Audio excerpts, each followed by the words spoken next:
اللہ کا تعلق بہت ضروری ہے بھائی، آپ مانو یا نہ مانو، آپ کا دل چاہے یا نہ چاہے، آپ دنیا کی ساری فلسفیوں کو رٹ لیں، ساری ریسرچ کر لیں، ایٹ دی اینڈ اسی نتیجے پہ پہنچو گے کہ کامیابی کے لیے تمہیں اللہ کی ضرورت ہے، خوش رہنے کے لیے تمہیں اللہ کی ضرورت ہے، راحت اور سکون کو دل اور دماغ میں بھرنے کے لیے تمہیں اللہ کی ضرورت ہے، گمنامی میں نام پیدا کرنے کے لیے تمہیں اللہ کی ضرورت ہے، رشتوں سے سکون حاصل کرنے کے لیے تمہیں اللہ کی ضرورت ہے، اور آخرت کی کامیابیوں کو حاصل کرنے کے لیے بھی اللہ کی ضرورت ہے۔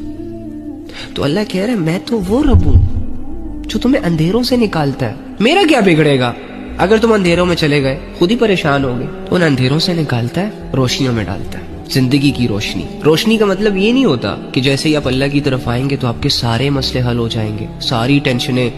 ودن سیکنڈز ختم ہو جائیں گی، نو وے۔